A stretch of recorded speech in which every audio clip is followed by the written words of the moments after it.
Welcome to the Clutch Kitten Gaming Podcast, where I play an indie game for 5 hours and let you know whether or not it's worth your time and money.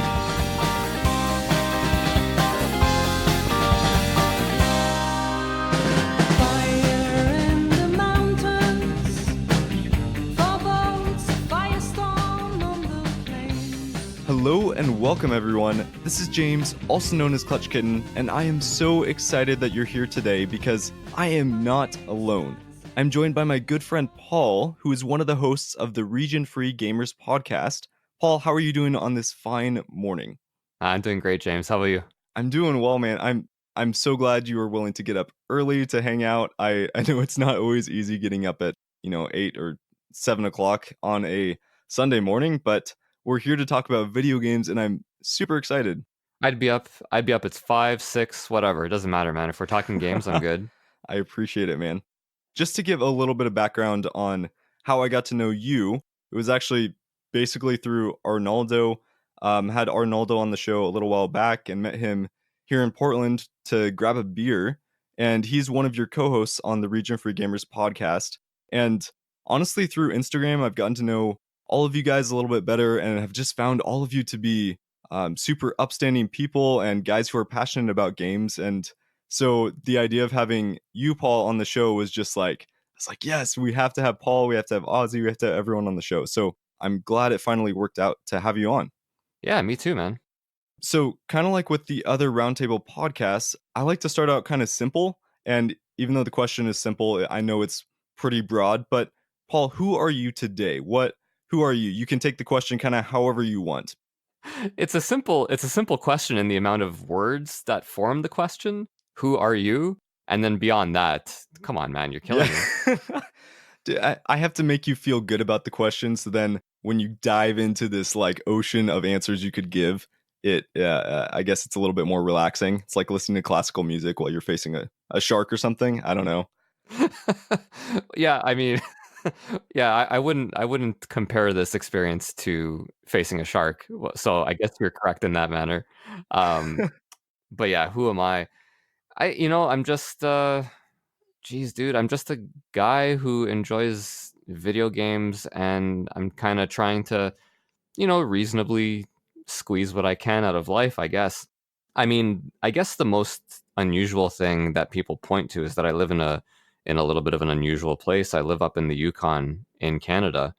Really? And yeah, even though I grew up in Toronto, but my wife and I moved up here about 5 years ago. And so now I moved up here for work, and now we live in a place that, is relatively large, but only has less than 40,000 people across the whole territory. Wow. It's bizarre.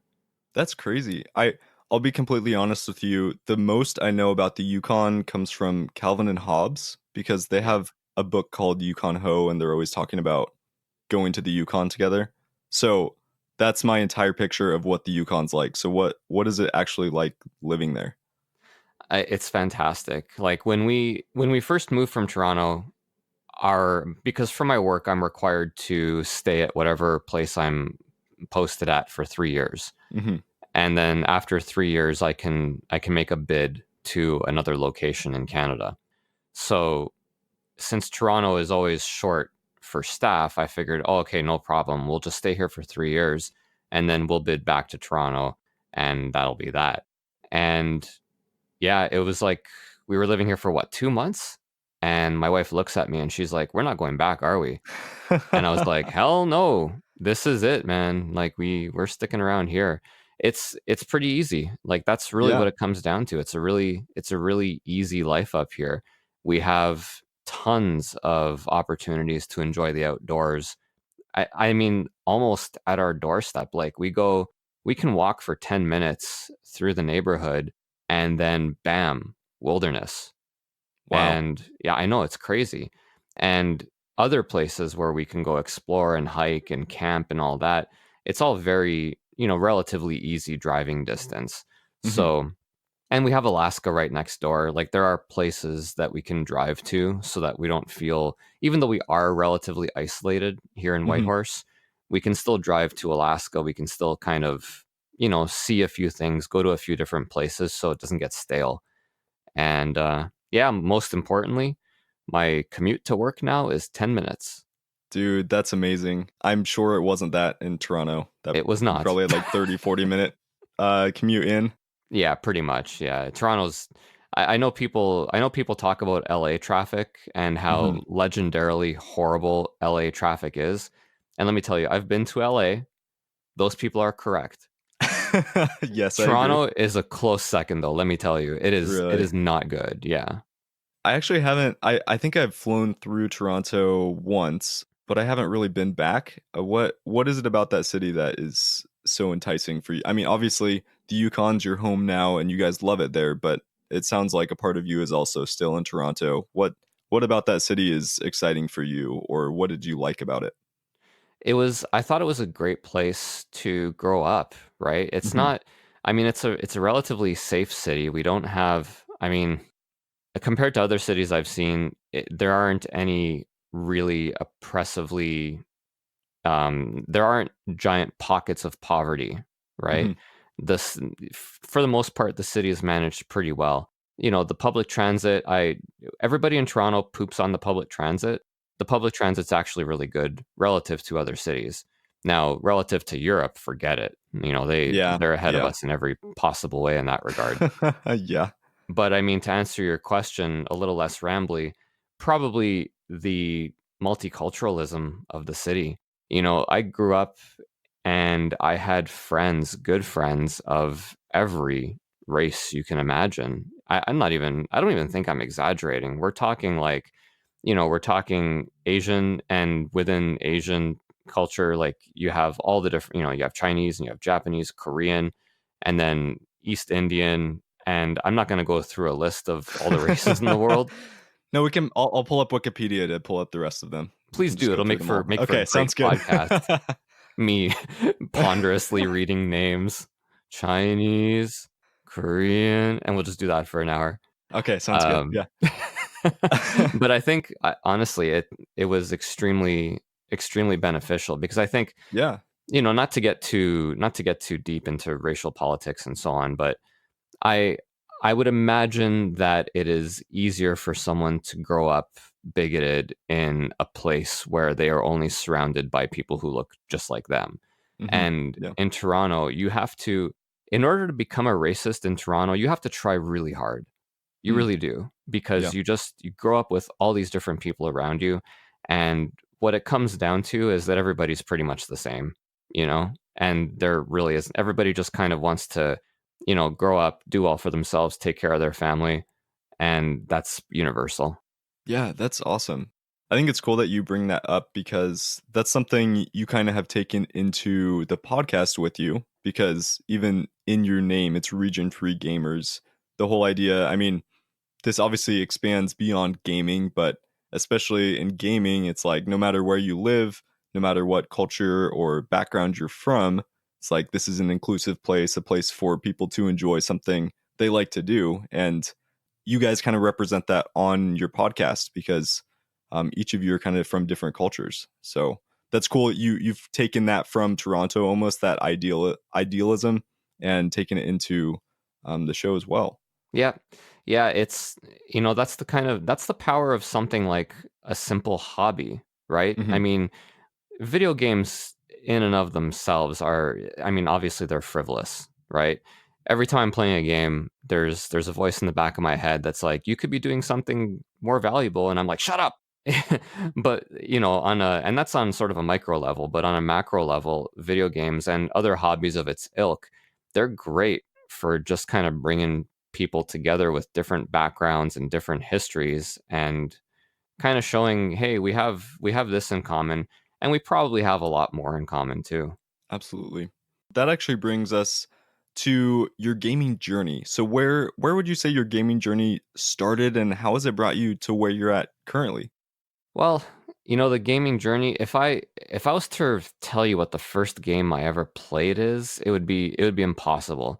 I remember I think I have a feeling that my memory for moments and things when I was really young is probably probably a little better than the average person. Because I ask my wife sometimes, like, do you remember stuff from when you were 4 years old? And she's like, hell no. But I remember, going to, arcades, or not like arcade, but like in a mall, right? There's Yeah. little Yeah, yeah. groups of machines put together. And I remember playing Centipede, but I'm reasonably sure I wasn't actually playing. Like, I'm reasonably sure I was just moving the trackball with my little Yeah. hand and thinking that I was playing. And actually, like, my parents were just talking to someone else and I was just amusing myself. So I don't really know what the first game I ever played is, but I do remember the first console game I ever played, probably like most people, was Super Mario Brothers. Yep. And I played that at a kiosk at a mall. And I was like, what is going on here? I couldn't believe it, man. I couldn't believe what was happening. Like, I was holding this controller and my little guy was moving and I died immediately and repeatedly. And it was awesome. And I like begged my parents, right? I'm like, I need this. I need video games, right? This is Yeah. this is amazing. And so yeah, like after playing Super Mario Brothers, we went out and I got a Sega Master System because obviously, right? Heck yes. Yeah, of course.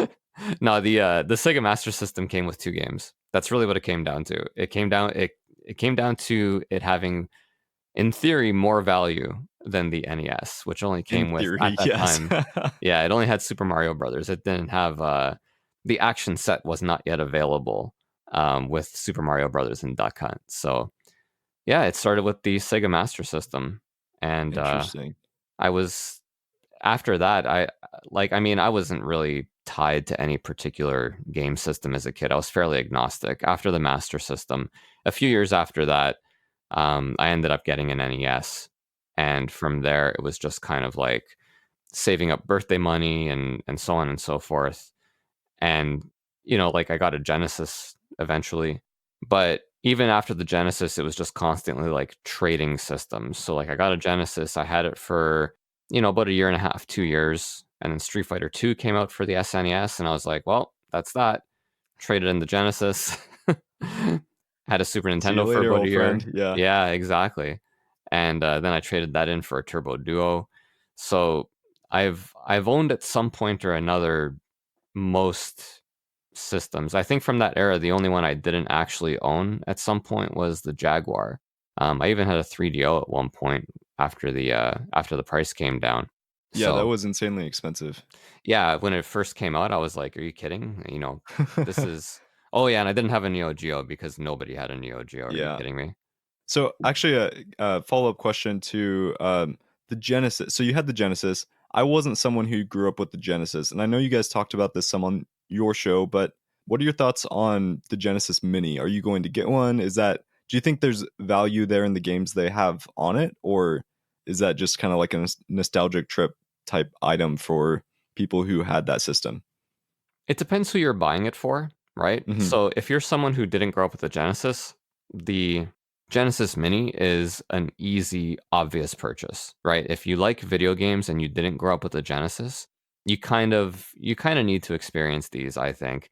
If you're interested in experiencing games that you might not have, right? It's such a tight little package. It's got a, a killer lineup of games. Like, it's ridiculous.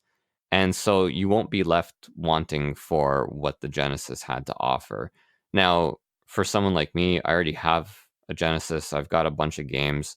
I've got, most of the games that I either owned or Yeah. wanted when I was a kid. So the Genesis Mini isn't really necessary. That Hmm. said, I'll probably end up getting it anyway, just because. Yeah, just because you might as well have it. Yeah, I mean, it's the same thing with the SNES, right? I have an SNES. Most of the games that I actually want for it, I Hmm. already have, but I still ended up getting the SNES Mini, and it's a great little emulation machine because there are games out there that maybe I didn't know about as a kid, and I'd like to try, or I'm never gonna own, like Hagane. I'm never gonna own, obviously. Yeah. It was so interesting because I was hanging out with a friend the other weekend who is trying to sell off a lot of his old SNES games, and I've been looking to purchase some more for my collection, which currently consists of 3 games, so not a big collection. I started very late. I bought it in college to try and relive some of that nostalgia. But anyways, I was talking to him. I was like, yeah, let me know what you have. And then the next day, Nintendo says, okay, we're bringing SNES games to the Switch. I was like, are you kidding me? This is crazy. Yeah. So now they have, I think, 20 games right now, and 20 mostly amazing games on there. I'm still going to get a couple games from him because there's some they're missing that I would like to play and I'd like to own. But I was so excited that they brought the SNES games to the Switch because finally I can play those on my TV without having to get special setup to connect my SNES to my TV and all that sort of stuff. So I think definitely having an emulator, whether it's a mini or having that stuff on the Switch, has been so nice. Yeah, especially on the Switch, just because of Yeah. the combination of portability, right? It's a great little Hmm. system, and man, it is like single-handedly making me start to regret ever having a Wii U, because Hmm. like every good Wii U game now is getting ported to the Switch. Like the recent Nintendo Direct they had, where they talk about, I'm playing Tokyo Mirage Sessions right now on the Wii U. I'm almost done with it. I may be And like now they're 5 bringing it to the hours, Switch. and now they're bringing it to the Switch, and I'm Ah, like, of "Damn, course. like, it's gonna be a better version." Like, that's the thing, right? I'm like, "Geez, this one's gonna be it's gonna have extras, it's gonna have probably cleaner graphics," although the graphics on the Wii U one they're really good, like, there's nothing to Hmm. complain about there. But, I mean, I did get to play the game sooner at a time of my choosing, so there is that. That's my hope with like Persona 5 as someone who does not have a PS4, and because I think that's on PS4 and Vita, and Just PS4 for Persona oh, 5. just PS4 for that one. Okay. Mm. I haven't been able to play those, but I have my fingers crossed hoping they're going to bring it to the Switch and maybe like I guess they already put out have they put out P5 Golden? I'm talking not in my my realm of expertise now. Oh, right. No, they're bringing out an update to it called P5 Royal. Oh, Royal, Um, not Golden. Yeah. yeah, Okay. yeah. Golden was the code word for play, for obviously Persona 4, but yeah, Yes. they're bringing out Royal on the PS4. I'm shocked, man. I'm I shocked that know. they haven't talked about bringing it to the Switch, because that is not a game that is pushing the hardware envelope, right? It's really relying heavily on its design and art in order to visually impress gamers. So you would think that bringing it to the Switch would be a slam dunk, no brainer. But Yeah, and they have Joker on Super Smash now. It's like I feel like this has to happen. It just hasn't happened yet. So yeah, that feels bad though with your Wii U game that they're bringing a better version to the Switch. That's brutal. yeah, it is what it is. I mean, in all Hmm. honesty, I don't. How much more am I missing, right? Because like the Wii U version probably has 98% of what matters. You know what I mean? And so there's a Hmm. Switch version coming, and it's like, well, like I said, I got to play it at a time of my choosing, which that doesn't hurt, because I started playing it earlier this year in January, and these JRPGs, they're so like, I can't play these games in marathon chunks like some people do. Like my life's just not organized that way. I'll play, you know, in one particular week I might play the game 10 hours, and that would be a lot. And then the next week I'll play it 0. So this game, even though I've put I think 70 hours of gameplay into it, I've been playing it since January, and we're now early September. In all likelihood, I'll probably be finishing it sometime in October. So, I got to play it when I wanted to play it instead of having to wait for it to be released, and I got it more cheaply. I'm really trying to make myself feel better here. No, I mean that it's definitely there's definitely value in being able to play it earlier. And that's always the difficulty for me with a lot of games where it's like, okay, I could buy it on release, pay $60 for it or whatever it is, or I could wait, 6 months, a year when it goes down 10, $20 hopefully Yeah. and get it cheaper, but you're trading $10, $20 for a year that you could have been playing it. So I mean, there's always a trade-off there for Yeah, sure. absolutely. And it has to be like a special game to pay Mhm. full price immediately. I hate to say it, but and especially at this time of year, we're in August, September, October. that game, I have to play that game immediately because otherwise Black Friday is around the corner and you know what's going to happen. So, Astral Chain just came out on the Switch, for example, right? Do I want to play Astral Chain? Yeah, absolutely I do. Hmm. But I mean, Black Friday is in a couple months and I've got tons of other games that I can play in the meantime. So, Yep. here we are. So after you got the Genesis and kind of moved on to the SNES, what kind of came next for you in your gaming journey? After that, it was the Turbo Duo. It was a cousin of mine had always been a big proponent of the Turbo Graphics, so I had played Turbo Graphics games at his place, and a buddy of mine showed me East 1 and 2 for the Hmm. Turbo Graphics CD. He had the base CD the base system with the CD add-on, and I went to his house and we played East, and I was like, well, so long SNES, right? Like I want CD sound. And so I Yeah. picked up the Turbo Duo and that opened up a whole other world of games that I was very happy to enjoy. That those CD soundtracks, the fact that there were voices and cutscenes, like Mm, it was so great. Unfortunately, as you're probably aware, the system did not last long. So, yeah. I did manage to get mileage out of it. After that it was the 3DO. I saw Road Rash on the 3DO and I was like, well, so long Turbo Duo. Absolutely. Dude, Yeah, hitting people on a that's on a motorcycle, right? Road that's Rash, if right. I'm Yeah, thinking of it. yeah. Yes. Yep. Yeah, that Did you sorry, go on. No, did you ever play Road Redemption? I think it came out a couple years ago. It was basically a successor, like a spiritual successor to Road Rash. No, I haven't played it yet. I only actually heard about it for the first time maybe a month ago. I did a Yeah. post on Instagram about Road Rash, and some guy messaged me. He's like, "Hey, have you tried Road Redemption?" And I was like, "No, this is amazing looking." And I have yet to try it since then, but I'm glad it exists. Yeah, I did an episode about it early on, so I wouldn't recommend that you go listen to it, but the game I'm sure you can probably understand. Oh man, those early episodes, like Yeah, when I it's on brutal. our podcast, when we look at what's downloaded, our first episode that we ever did it's in the top 10 of our most downloaded, right? For a while it was number 1. And every Mhm. time I see it creep up on the list, I cringe. I'm like, Dude, same no, here. no, listen to the more recent stuff. We don't suck. Holy shit, I totally understand. That's the way it's like, yes, I appreciate that you wanna listen to from the beginning, but it's like, "Don't start there, that's the worst out of everything." Yeah. But anyways, I played Road Redemption. It was fun. I never played Road Rash, so I don't have much to compare it to, but man, just in terms of, like, having this arcade, motorcycle game where you're hitting people with, wrenches and shooting them with guns and trying to beat them it's really, really fun, It's so, a really unique gameplay experience. What yeah. the thing about Road Rash, and I'm very curious to see if they're able to replicate this in Road Redemption. The secret sauce in Road Rash wasn't the violence and it wasn't the racing per se. It was the tension that the game built when you were having a Mhm. really good run. Because in Road Rash, as you progress further, some of the courses can take about 15 to 20 minutes to complete, Yes, yeah. right? And you have to finish in the top 3, if not first. And so what ends up happening is you've got this really fast bike, which reduces your reaction time to obstacles, but you need the fast bike because you have to be fast enough to finish in the top 3.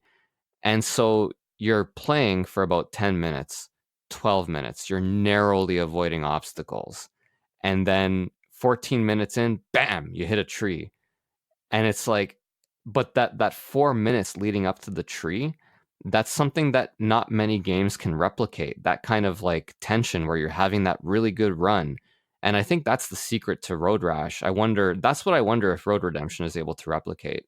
I personally felt that when I played it, but again, I would be curious to see if you end up playing it. I would be curious to hear how you feel it compares. Yeah, no, I'll let you know when I do play it because I mean I have to. I will eventually. It's just a matter of when. So, what else on the 3DO did you end up playing, or was it mainly Road Rash that you were interested in? Yeah, not a heck of a lot, man. The 3DO was not a system that had a depth of great titles. The my favorite ones were Star Control 2, which I hear people every once in a while talk about. And every time I do, it's like it's one of those games. There are, they're out there, Vagrant Story, even Fantasy Star, where when you meet someone else who has played it, then you're part of a secret club and you have like a secret handshake, and you can enjoy this game that is super awesome and that very few other people have played. And Star Control 2 is definitely one of those. Beyond that, I mean, Super Street Fighter 2 Turbo on the 3DO was like the perfect version. Really, the perfect. It Yeah. was arcade perfect. It was awesome. And AD&D Slayer was like this kind of first person hack and slash dungeon RPG with the Dungeons and Dragons rule set that was actually Oh, like really. I'm not going to say it was really good, but I will say that I really enjoyed it. And I mean, the name itself is amazing, so yeah, you can only go up from there. exactly. But yeah, after that, it was onto the Saturn and the PlayStation and so on. Were you playing a lot of arcade games at this point, like going into actual arcades, or was it still kind of just going to your mall and or the pizza parlor and playing a few games there, or kind of what did your arcade experience look like at this point? We were definitely going to arcades. Absolutely. Yeah. Around the time when I was, I don't know, I guess like mid late 90s, especially late 90s, because in the late Hmm. 90s you had this kind of, I'm not going to call it a boom, but you kind of had the pinnacle of your one-on-one fighting games, which I played a lot. So, I was playing Virtual Fighter 3, X-Men versus Street Fighter. Man, I remember when X-Men versus Street Fighter came out, the crowds around that machine, and rightfully so, like it was amazing. We I played bet. a whole ton of King of Fighters 97, and never got into Street Fighter 3 though, but those were kind of the three big ones: Virtual Fighter 3, X-Men Okay. versus Street Fighter, and King of Fighters 97. And King of Fighters 97 in particular, that was a very special game. Hmm. There was something about the style, the fact that it had a story, which, I mean, it's not a great story. Let's not kid ourselves. It's a fighting game, but there was something about that game that brought a certain person together with other people. And I still have friends to this day who I met through King of Fighters 97, and we still, people for a long time. And I'm living in the Yukon now, so I don't see these people very often, but I'll go back to Toronto to visit family and friends 2-3 times a year. And every time I do and I see these guys, it's like we haven't missed a beat, you know? That's super awesome. Yeah. That's really cool. Do you feel like your love of fighting games has extended to today? Like, are you still playing those fighting games? Are you jumping on to play Super Smash with those friends, or is it kind of like that was a period in your life where you were super into those one-on-one fighting games, and now it's like JRPGs and all these other things that you're playing now? It's actually, the answer is a little bit of both, right? I still Okay, like yeah. fighting games, but I'm old now and terrible at them.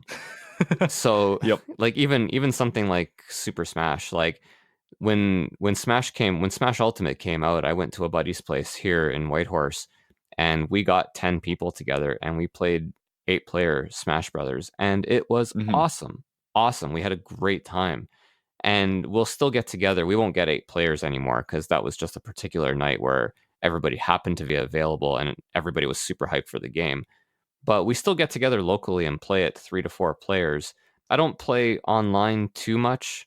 If I do, it's mostly Soul Calibur 6. But again, Okay. like, I'm not very good at these things anymore, unfortunately.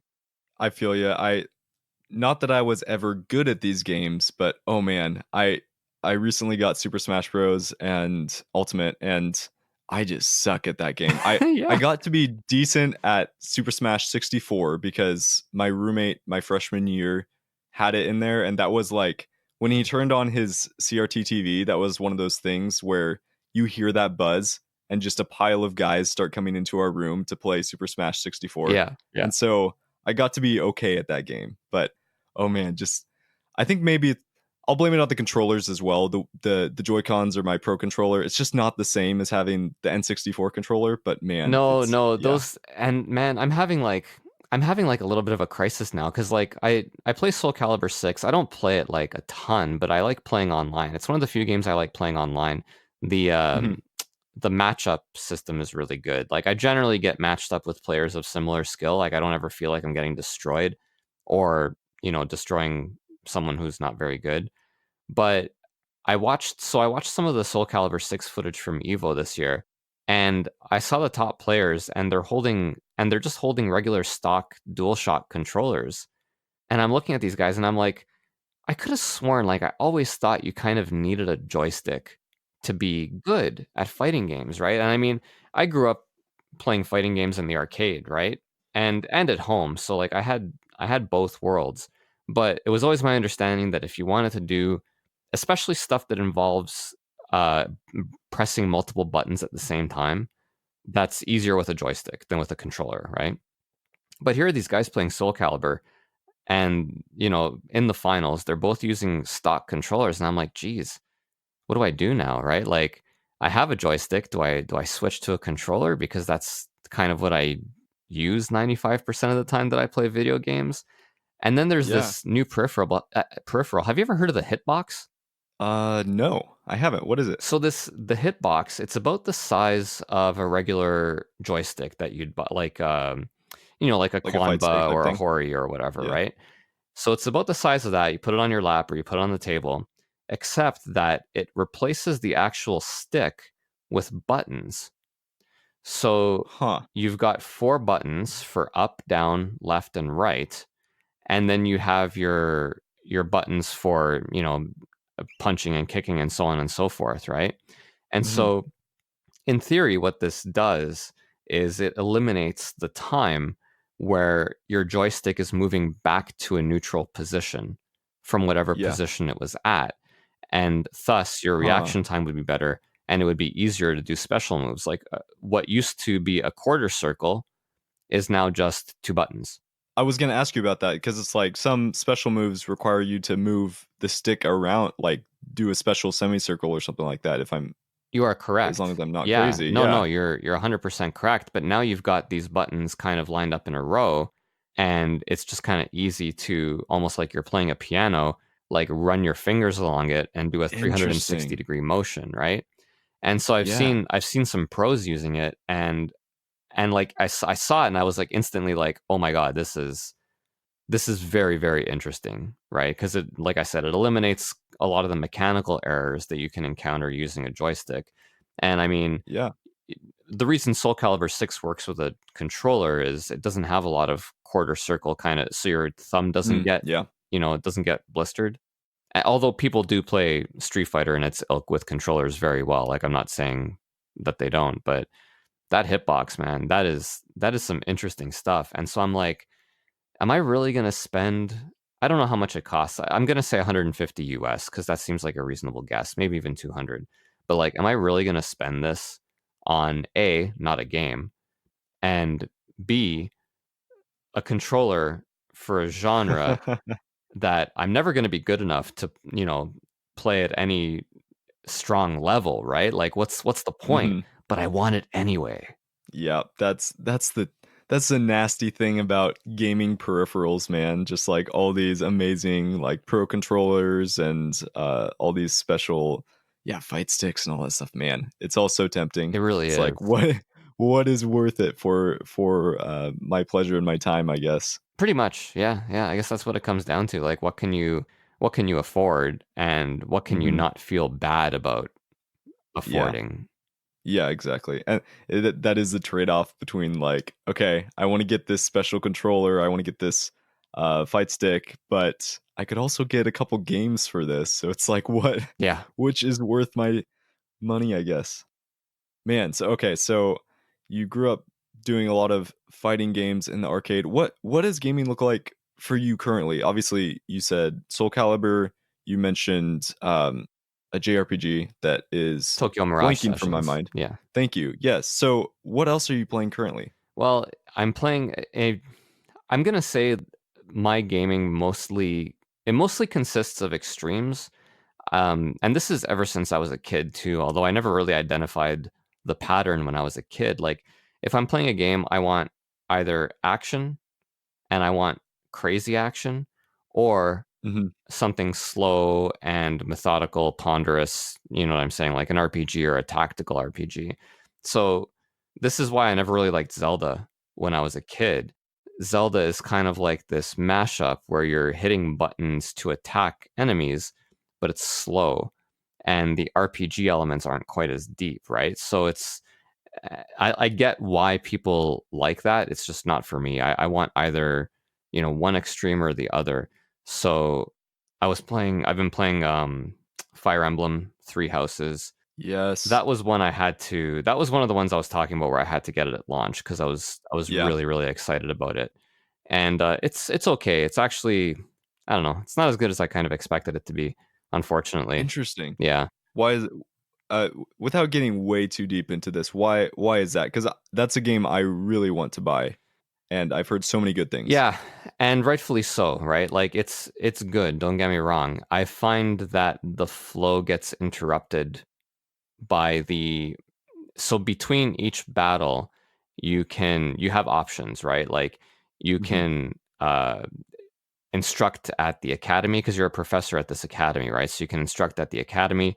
You can go into another battle, sort of like a random battle just to grind, or you can explore the academy and talk to everyone and so on, right? So the my issue with it lies in that the exploration is kind of required, right?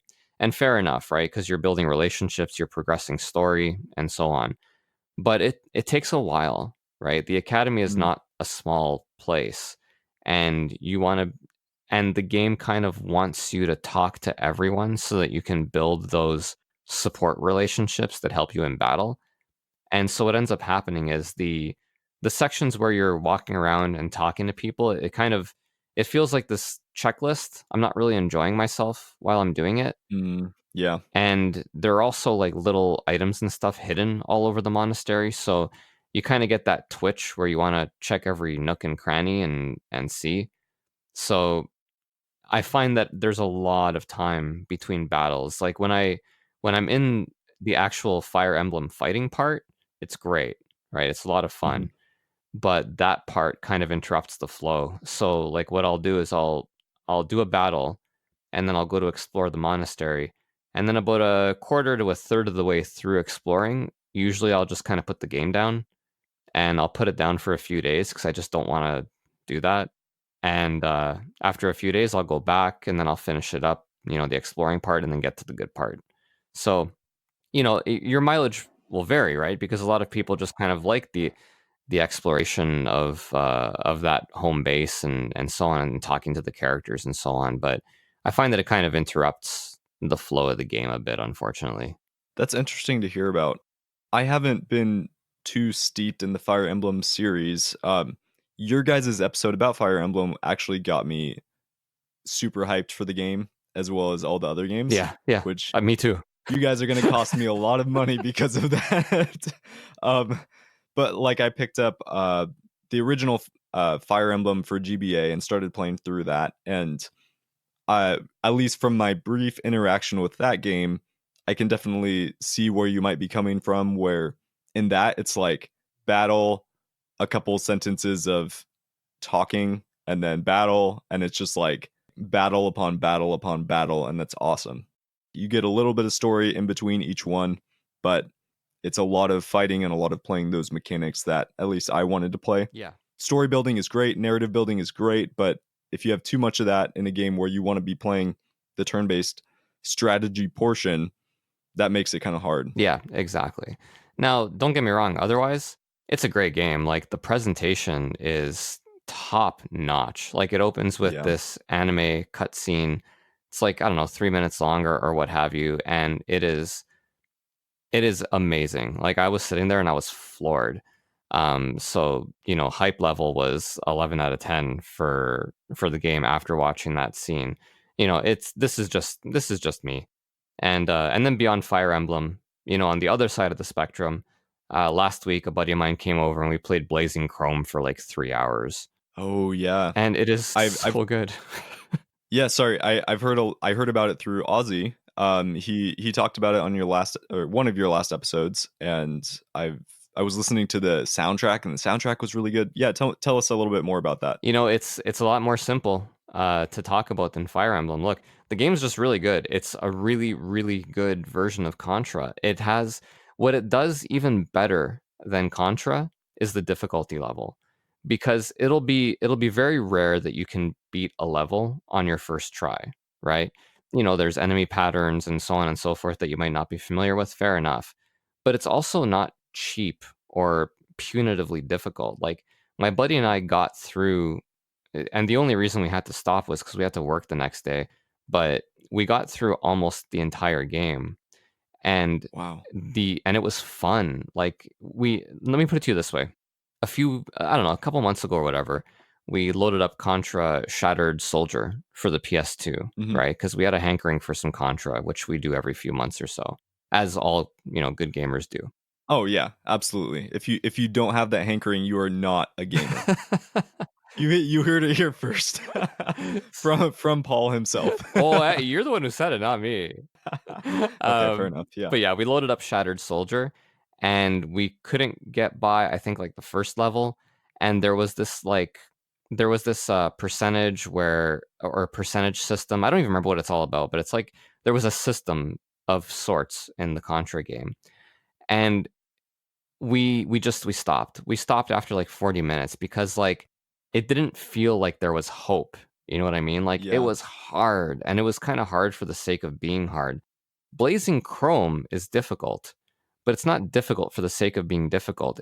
It seems fair at all times and therefore fun. And every once in a while, like there's a speeder level like in Battletoads in Blazing Chrome, and at the end of it you fight a boss, and you fight the boss from right to left. Usually you're going left to right, but this particular boss, you're fighting it from right to left because you're on the speed bike and it's chasing you, Hmm. and so you're having to fight it while it's chasing you on the bike, and you're having to jump over obstacles like you would on the speeder in Battletoads as well, right? And Hmm. so what Blazing Chrome did was it offered me probably like my top 3 gaming moment of the entire year, where I was fighting against this boss. My buddy had died. I was on my last life. And, like we're just kind of recognizing the pattern. And sometimes I just got lucky and I managed to beat him on that first try with one Oh life. man. And we were watching and we were hooting and hollering, and it was great, man. And so Oh, that's awesome. and that Yeah. would never happen in Contra Shattered Soldier. In Contra Shattered Soldier, that boss would have shown up and smacked me down immediately. And I would have been like, all right, this game. So, Yeah, that's awesome, dude.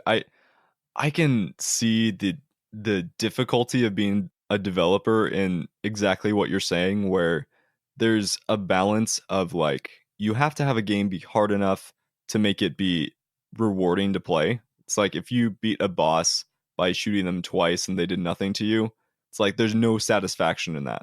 But if it's so hard that you just don't want to play, then obviously there's a problem there. So that's cool to hear Blazing Chrome is like this nice mixture of both of those things yeah. where it And just like pushes you to play more. absolutely, absolutely. And much better with 2 players. I got to say. I've played it 1 player, and I think I'm just going to kind of put it down for the 1 player and just wait for times when my buddies come over and we'll play it together. Excellent 2-player game.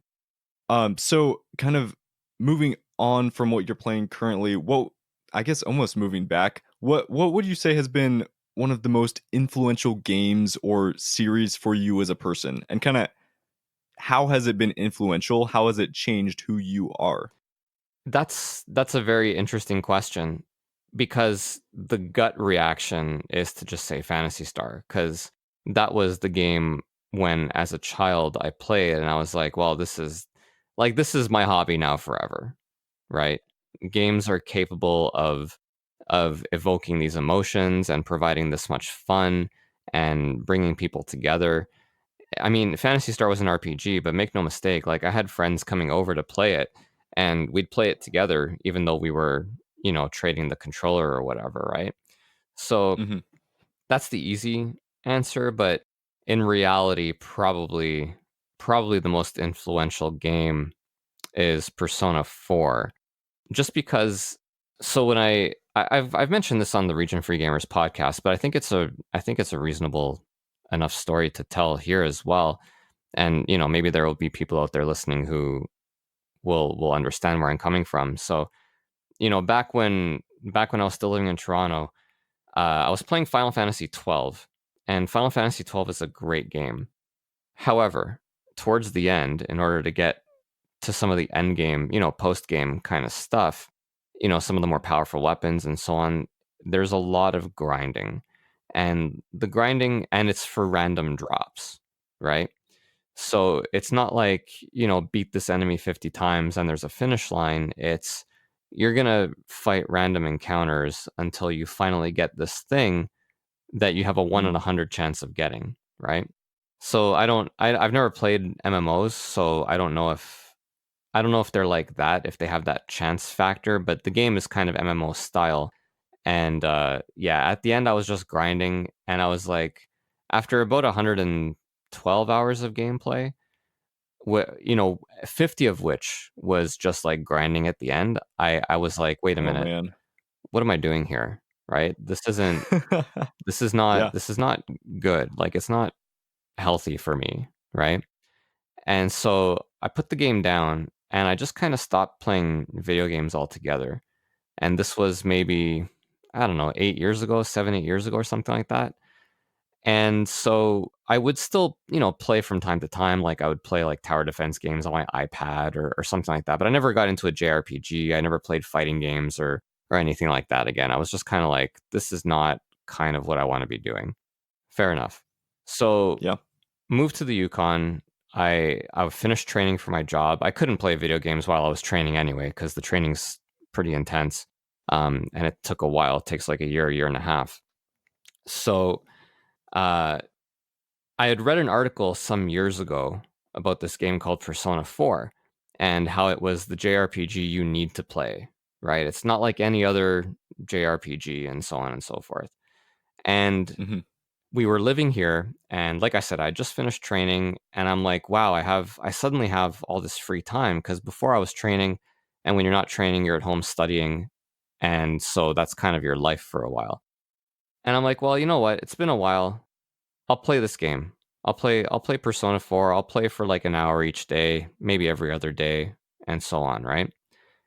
Long story short, fell in love with the game, and after 6 months I finished it, and I was like, okay, clearly I can't just not play video games, right? Hmm. You know, Yeah. in spite of what Final Fantasy 12 did to me, clearly I can't just not play them, because there are still experiences like this out there. It's a very special game. And so I kind of made a deal with myself. I was like, look, play all the video games you want, but make sure that you're doing all the other stuff too. Make sure that you're hiking and camping and mountain climbing and getting together with your friends and doing all that other stuff. I've got a wood shop in the garage. So, for all the time I spend playing video games, try and make sure you spend an equal amount of time creating stuff, creating furniture and so on. And I couldn't just play them as well. And so I went on to this is how I got started on Instagram too. I couldn't just play the games. I also had to, share them and create. Again, it's about creation, right? Like, when I first started out on Instagram, I was telling all these stories from when I was a kid and growing up and playing games, right? And that was kind of the trade-off. I could consume as long as I also created. And that also led to the podcast as well.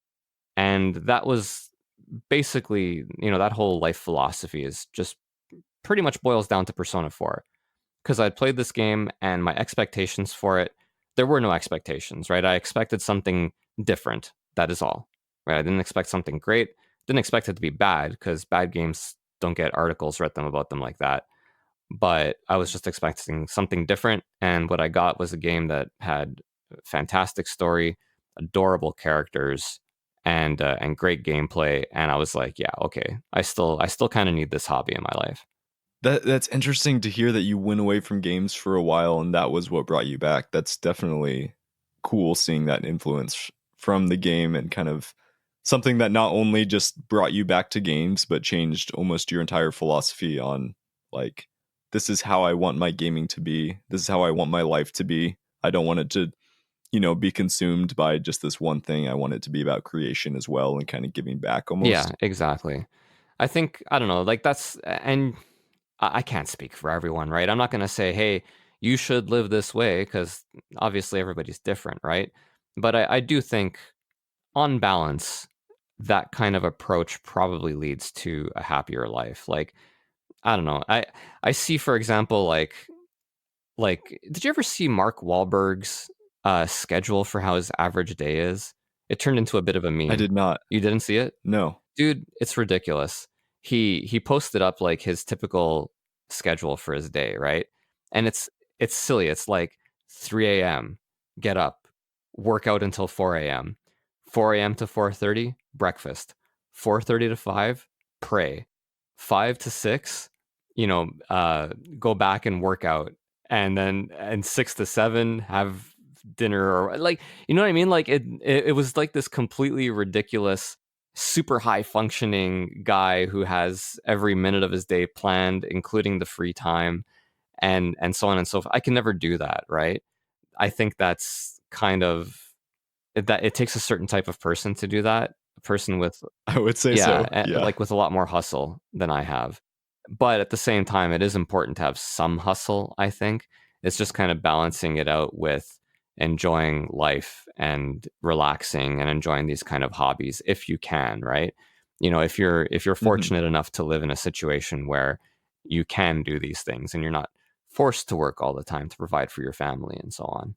Yeah, I completely agree. I think again, everyone's different, and maybe that balance looks different for everyone else. But like, I've found that creating brings about a lot more positive energy in my life in terms of like, I love playing games. It's super great. But if I'm just playing games and I'm just doing that, and it's a very individually focused thing, or almost self-centered in Yes. entirely, it's uh, I don't want to say it's like this negative thing. Like there is still good, but like the act of creation and making this thing that you can share with other people, there's something so freeing and enjoyable about that. Even though it takes time, it takes money, it's something that I think is great because you're providing value, or you're interacting with other people in a way that you're not doing just on your own. There are a lot of happiness muscles to exercise, right? You can't just do bicep curls all the time. Like you gotta work out everything. You have to work on your art or your writing or your music, and maybe get better at cooking or play sports or do all those things, right? I think, I don't know. It's like you said. I think that is freeing. It gives you a little bit more back to yourself. It's kind of a lesson of balance, I guess, because that's always kind of important in what you're Yeah. doing. Kind of shifting focus now. What would you say is the most important aspect of a game for you, and why is it important for you, Paul? And I know you've kind of talked about some mechanics that are interesting to you, but when you think of just gaming and you're going into a game to play, what is something you're looking for? What's super important no matter what you're playing? Honestly, soundtrack and Yeah. sound design. Because here's the thing, James. Like, when I when I think of games that I played when I was a kid or a teenager or an adult, right? There is nothing like that bit of kick-ass music that can Hmm. bring me back to the game immediately and evoke those feelings. You know what I mean? And similarly, like with when you're playing like an action game, if the music is good, or an RPG for that matter, if like the battle music, if the music is good, if it's upbeat, if it's hummable, if it has a good melody, that's the kind of thing that can keep you going and really just kind of make it next level. I don't remember graphics, right? Like I don't remember. I mean, I remember moments with Sure. games usually on new platforms or whatever, and you're like, wow, this looks incredible. But that only ever happens a few times, and gameplay is gameplay. There are certain levels of expectation there, but like I'm not going to remember the materia system from Final Fantasy VII as if it was this amazing thing, right? But I will remember the soundtrack. I'll remember the soundtrack from Final Fantasy VII because it was freaking incredible. And whenever I hear it, it just instantly transports me back to that time. So probably more than anything else, soundtrack. Yeah, I completely agree with you. I That's something I've personally learned a lot more over the past year in terms of doing a lot more reviews and kind of critically thinking about games. Where early on, I feel like I took soundtracks and sound design less seriously because it's like, okay, well, if I don't like playing this game, then what's you know who cares about what the soundtrack is? Yeah. I mean, I didn't think about it to that extent. That's a little bit hyperbolic, but now I've found myself, diving a lot more deeply into listening to the entire soundtrack, hearing how it affects the gameplay because it's I feel like it's one of the most underrated parts of a game, parts of the design where it's like the music can make or break an experience. It can take mediocre gameplay and still make an amazing game because you have this soundtrack that's just like pumping you up or making you feel emotions that you wouldn't be feeling otherwise.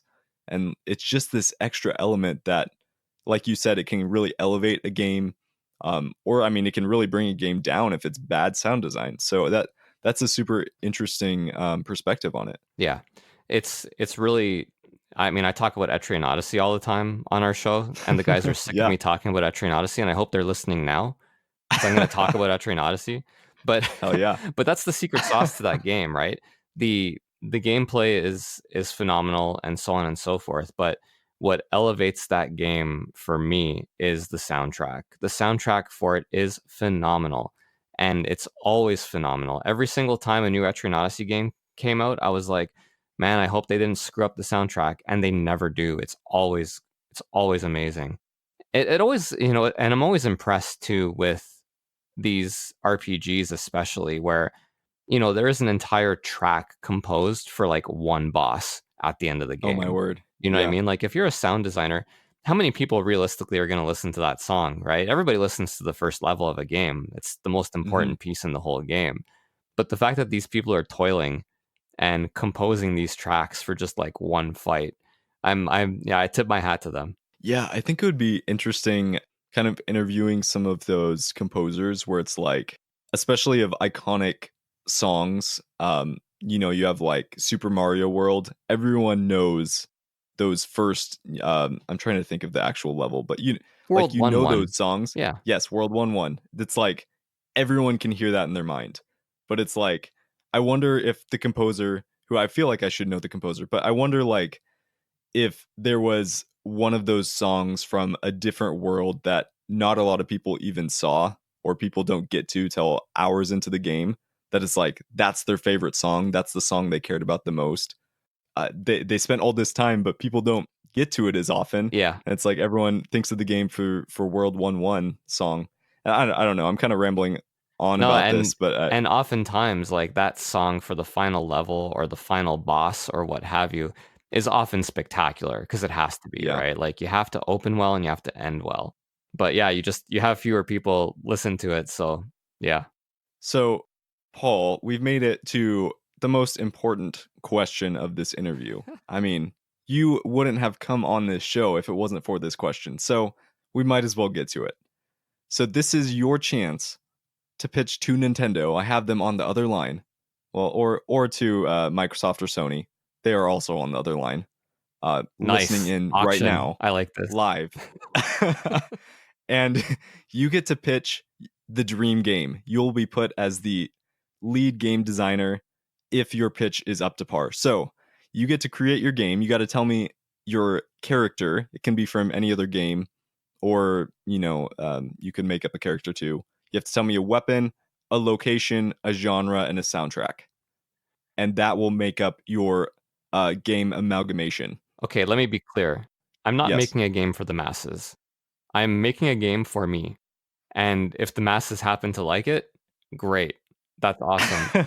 But please understand that the games that I think of in my head, I can't like, and we talk about these on the show on Region Free Gamers, right? Like, we had our NBA Jam episode recently, and Mhm. we were talking about what kind of weird sports game we'd want to see.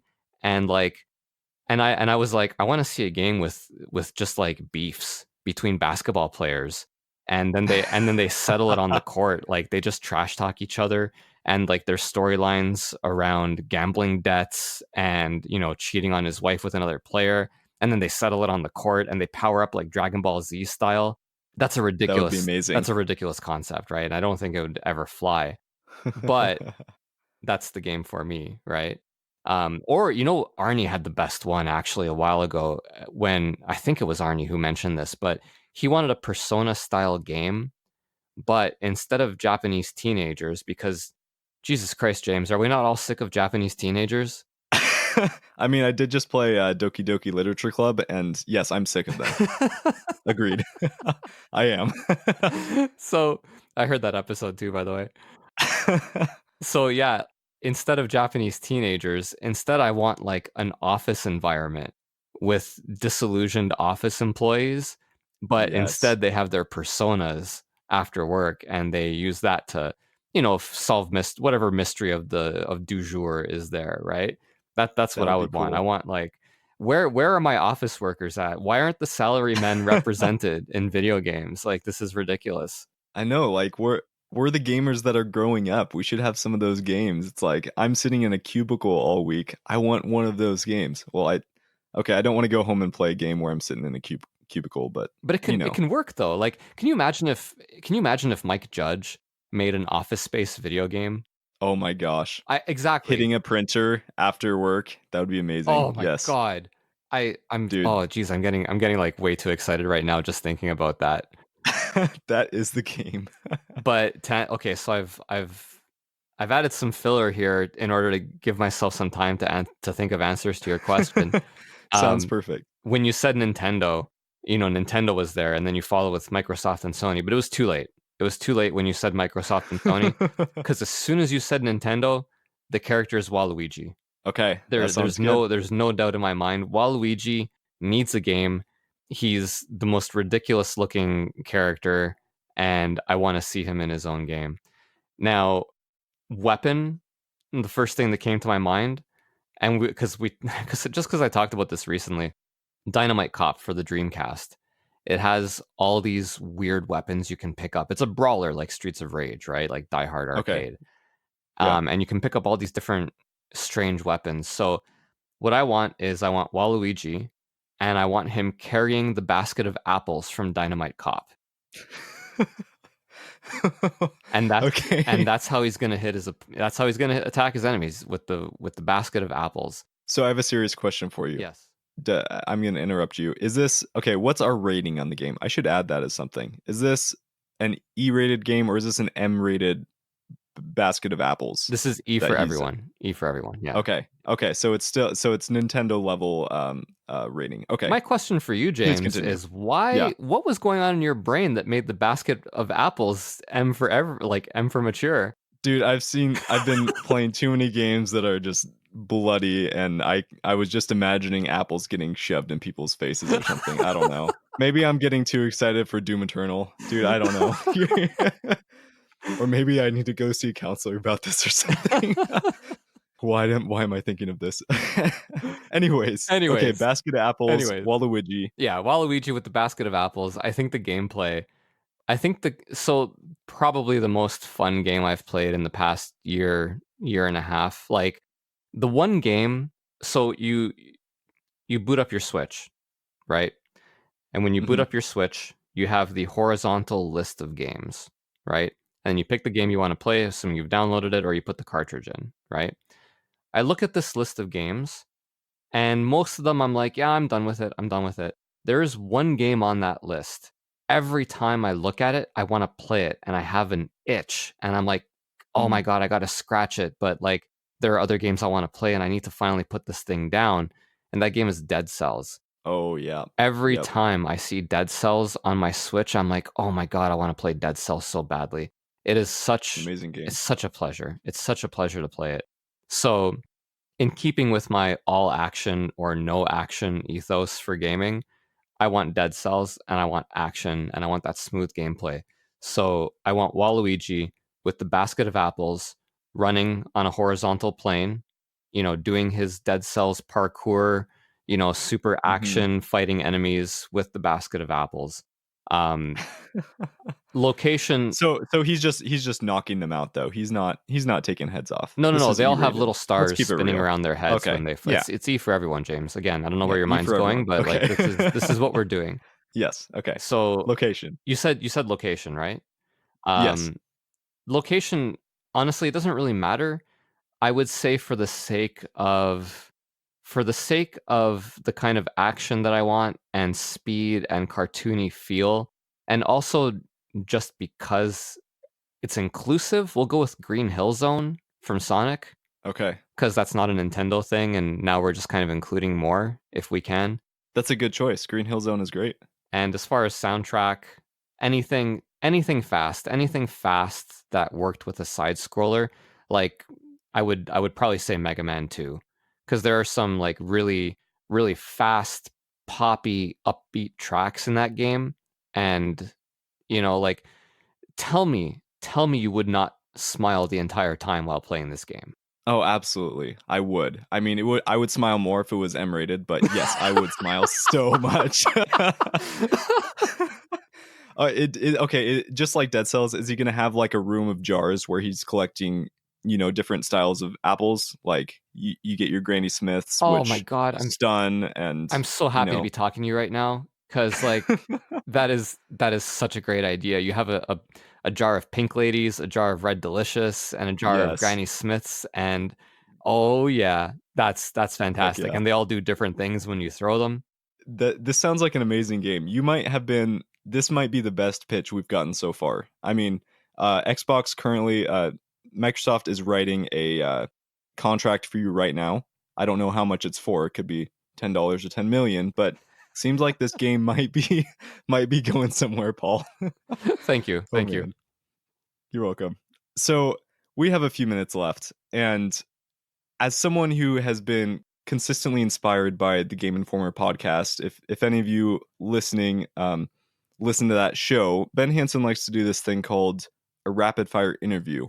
And I'm not going to claim to be a Ben Hansen, but I've put together my own small rapid fire interview for Paul. So Paul, how would you feel about going on this journey of speed and agility with I questions? have shots chambered, ready to fire. Let's do it.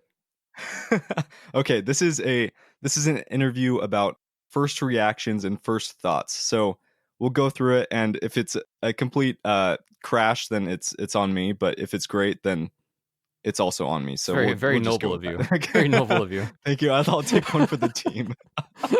Oh man. All right. So which genre would you rather play? Battle Royale or auto chess? Auto chess. Okay. If you could make any game into a thriving esport, which one would it be? Any game into a thriving esport. The problem with that is that the ones that I think of are already thriving esports. Ooh, okay. I would say the speed run of my Waluigi game. That's fair. That's fair. Or Etrian Odyssey for only the Region Free Gamers hosts to play. Is Exactly. that is that something? Exactly. Okay, Yes, thank yeah. you. Great idea. Make them play that eternally. That's what I should have said Okay. actually. Who is your dream interviewee for the Region Free Gamers podcast? Probably honestly, probably an NBA athlete slash gamer. Someone like a Brooke Lopez or Gordon Hayward. I would love to have one of these athletes who also like to game on the show. I think that'd be fantastic. Dude, you guys should get Rick Fox on the show. I Yeah. don't know if you follow League at all. Or oh man, what's the name of the podcast? He was just on another podcast that I listened to, and it was so interesting because there's a whole thing around his brand right now Yeah, yeah. that was pretty unfortunate, but he would be super cool to have on the show. He'd be another one, fellow Canadian too. Okay, so next question. Which is better, hockey or maple syrup? Maple syrup. Oh, I can't believe I said that. I mean, I can't eat you're hockey, Canadian. James. I can't eat it. That's fair. Okay. What genre of game can you not seem to get good at? Oh man, I don't want to leave silence. You're good. I can't think of one off the top of my head. I'm generally So you're just good at everything, Paul. Is that what you're telling good but us not right now? great. Like I'll generally Okay, that's I'll fair. generally be able to pick up a genre pretty easily, but Okay. I'll stall. Like I generally won't be good enough to reach like a semi-competitive level even. And that's kind of like it's kind of the curse. Okay. Writing down notes for the show. Paul is prideful about his gaming Stop it. skills, Stop but it. okay. Okay. All right. Who is the greater poet? Robert Frost or Drake? Well, Drake, come on, man. Okay. He speaks to my Um, generation. Robert Frost is that's fair. done. It's over. That's fair. There's two paths going down shaded wood or something like that. You got Anyways, there. You okay. got there. Oh man. Okay. What cabinet do you run to first when you go to the arcade, or walk to, whichever? It's gotta be Street Fighter 2, right? Like it has to be it calls me like a siren. If I hear that Hadoken, I'm just like I float over to it and I can't even control myself. Okay, so you float to that one. That's even better than running or walking. Okay, that's a good one. Um, what's your go-to game, or what's your go-to drink while gaming? Coffee. Good one. Yeah. What's one gaming pet peeve that you have? Arnie's gonna Arnaldo's gonna love me for this. It's those goddamn NPCs that you have to protect that Oh man. seem completely suicidal and drive me crazy in like RPGs or tactical RPGs or whatever. Any NPC that has a mind of its own and your mission is to protect them, I have no time for that. Yeah, those are terrible. I agree. If you could work in any development studio in the gaming space, which one would it be and why? And you wouldn't have to be a programmer, but doing whatever you wanted.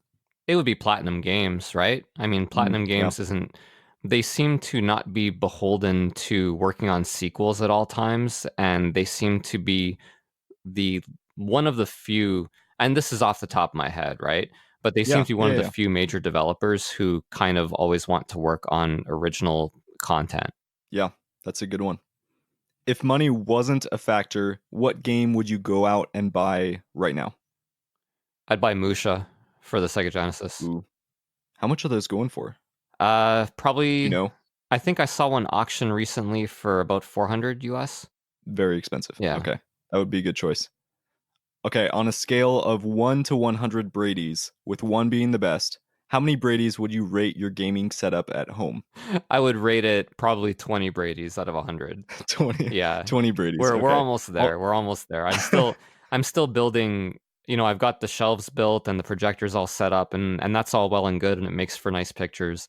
But there's still a lot more shelving, like custom shelving, that I'm building in the garage, and okay. so once that's done, then I think we can move it down to 0 Brady's finally. Nice. That'll be awesome. What is one incredibly popular game that you've never had any desire to play? Fortnite. Yeah, I feel you. I played it, but it's terrible. Yeah, I played It's it fair. 3 times, and the only reason I Yep. played the second and third time was just to make sure, because it's so popular, and I'm like, "What am I missing here?" And then the answer was nothing. There's just so much running around doing nothing. I'm like, "You guys have fun." I mean, the answer is 3 million or whatever that kid won a few months back, but yeah, I feel yes. Not missing much else besides that. Okay. Three last questions. Which house in Fire Emblem did you pick? Three houses. In Fire Emblem Three Houses. The Black Eagles. That's a good choice. I've Yeah, it heard that's the was best. it was all about eh, it was Edelgard. I can't even lie. Edelgard, I would look at her and I'm like, I need to be in your house, Edie. This is it. It's you Lots and of tea me. parties with her. Is that how it works? That's Okay. exactly right. If we have lunch at the academy, somehow I'm always inviting her. It's crazy. But it's appropriate. It's a teacher student relationship until the time skip. Anyways. Oh man. Okay, if you were stuck on an island with the ability to play only one genre of games, which one would it be? Ooh, probably tactical RPG. Yeah. That's also a good choice. Yeah, that's a very good choice. All right, Paul, last but not least, this is actually the least exciting question, but also important. Where can people find you and the work that you do? First and foremost, you can find us on Instagram at Region Free Gamers Podcast. We're also at regionfreegamers.com, where we write accompanying pieces to the episodes that we release. So talk to us there. Me personally on Instagram at Paul's_game room.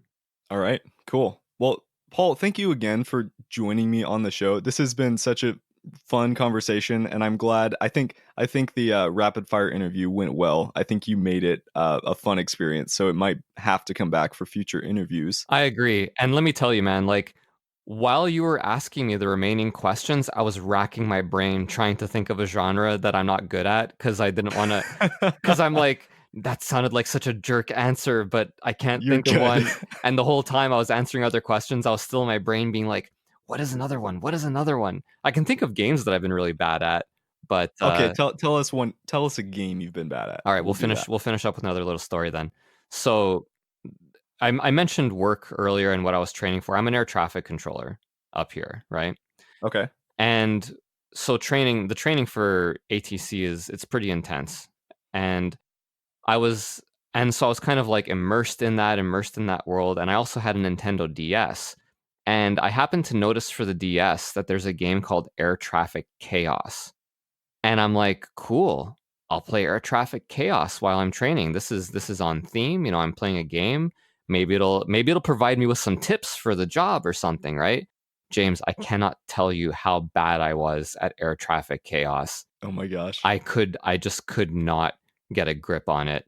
And it was punishing and embarrassing and like actually kind of disheartening. Like I'm in the middle of training for this Oh career and no. I can't even master the video game based on the career. And it turns out in the end that the actual job is wildly different from the video game. But for Who a would have thought? moment, I was like, oh my God, is this career going to work out? Like, I don't know if this is going to work. And it was all because of Oh Air my Traffic gosh. Chaos on the DS. Paul, that is a perfect way to end the show. Thank you for sharing that. Oh my gosh. Hey man, thanks for listening. And thanks for having me on. This was a lot of fun. Absolutely, man. Thanks also to all the rest of you for listening. If you enjoyed this conversation I had with Paul, make sure that you shoot me an email to let me know, and be sure to hit that subscribe button so that you don't miss any future episodes. I hope you have a wonderful rest of the day, and I'll see you in game.